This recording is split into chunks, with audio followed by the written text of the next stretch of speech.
to one of the most, truly significant nights in the entire Hindu calendar.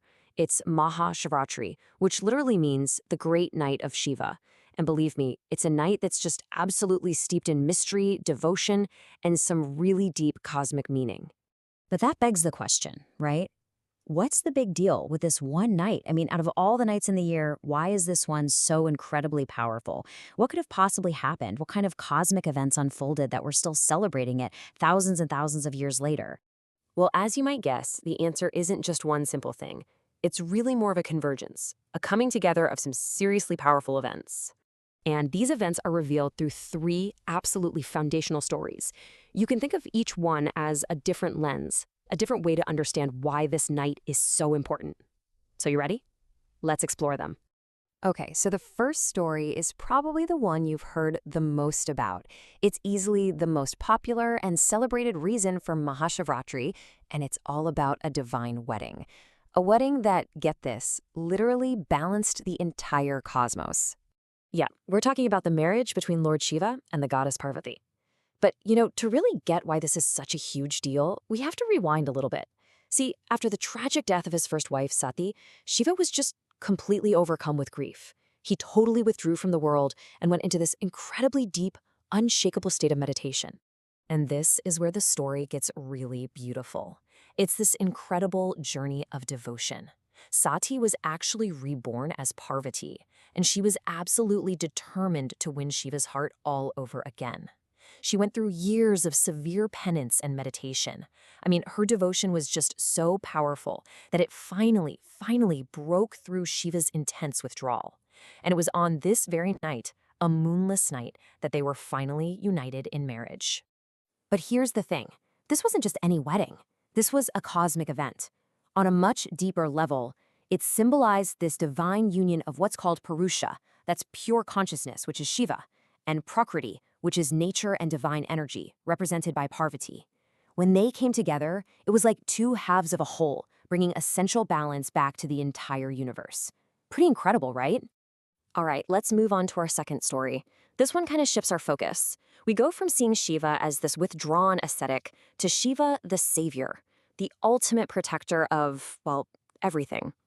So this tale kicks off with a massive event called the Samudra Manthan, the great churning of the ocean. And you had the Devas, the gods, and the Asuras, the demons, actually working together for once. Their goal? To churn the cosmic ocean of milk to get their hands on the nectar of immortality. But before they got to the good stuff, something absolutely terrifying emerged first, a lethal poison called halahal. And this stuff was so potent, it literally threatened to destroy the entire universe. So of course, chaos erupts, everyone panics and flees to Shiva for help.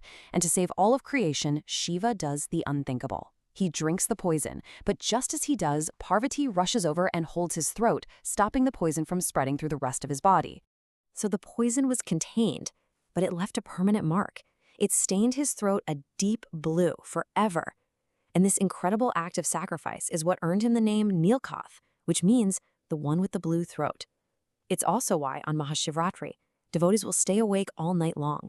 It's to honor the god who went through all that suffering just to protect the cosmos. Okay, our third and final story tackles a really fundamental question, one that actually came up among the gods themselves. Who is the most powerful?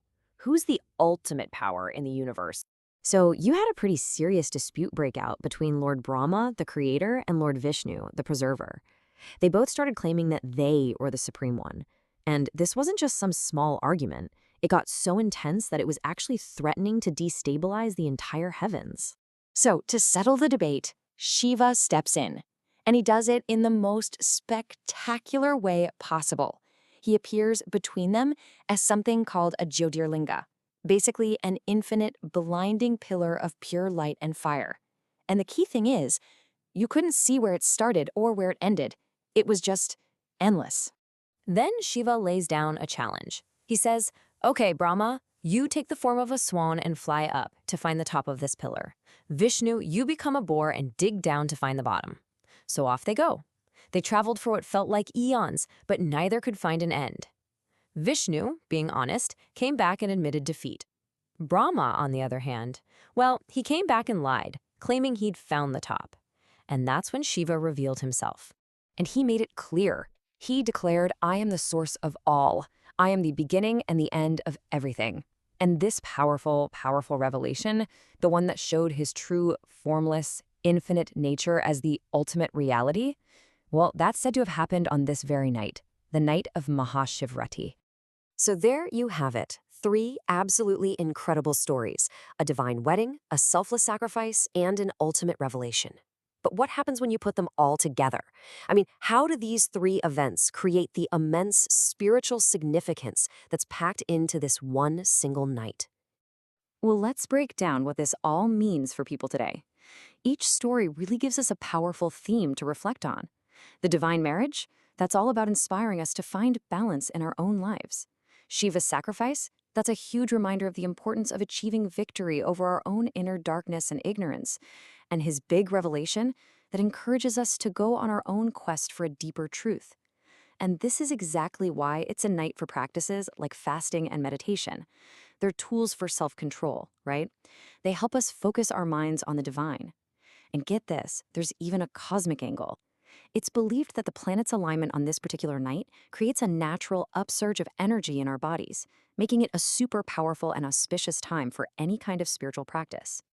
And all of that leaves us with one final thought to ponder.